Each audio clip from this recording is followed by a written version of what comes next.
लागली आस. आषाढाला की महाराष्ट्राच्या कानाकोपऱ्यातून एकच आवाज ऐकू येतो, ज्ञानोबा तुकाराम. टाळ मृदुंगांचा गजर, भगव्या पताका, मुखी हरिनाम आणि डोळ्यात सावळ्या विठ्ठलाच्या भेटीच्या. दिंड्यांची शिस्त, वारकऱ्यांचा उत्साह आणि प्रत्येकाच्या चेहऱ्यावरचं निरागस समाधान पाहिलं की मन नकळत नतमस्तक होतं.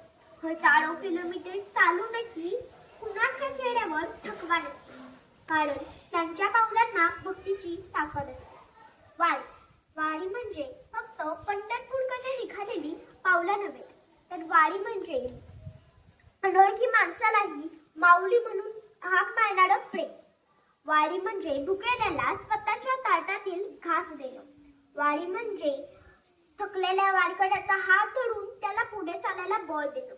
वारी म्हणजे स्वतःचं दुःख विसरून दुसऱ्याच्या डोळ्यातील अश्रू.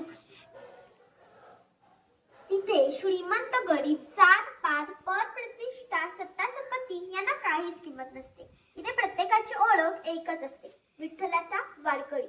संत तुकाराम महाराज म्हणतात, जे काल रंजले गाजले त्यांची म्हणीचो आपुले, तोची साधू ओळखावा देव तेथीची जाणावा. हा अभंग फक्त म्हणण्यासाठी नाही, तो जगण्यासाठी आहे. पण मनात एक प्रश्न उभा राहतो, वारी फक्त 15 दिवसांचीच का? वारी संपते, दिंड्या घरी पडतात, टाळ मृदुंग शांत होतात, मग माऊली म्हणून हाक मारणारे ओठ पुन्हा काढू शकतात. सुखात आनंद मानणारी मन पुन्हा मत्सराने भरून जातात. दुसऱ्यासाठी धावून जाणारी पावलं पुन्हा एकमेकांना पाडण्यासाठी धावू लागतात. कार्यालयात कुडघोडी, समाजात जातपात, घरात अहंकार, नात्यात स्वार्थ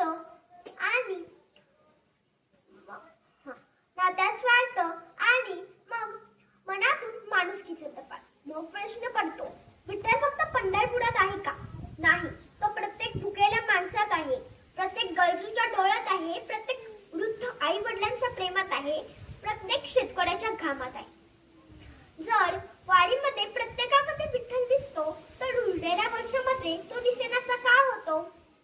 संत ज्ञानेश्वरांनी विश्वालाच आपलं कुटुंब मानलं. संत तुकारामांनी दया, क्षमा, प्रेम शिकवलं. संत नामदेवांनी भक्तीलाच माणुसकीची जोड दिली. त्यांच्या शिकवणीचा आपण काय करतो?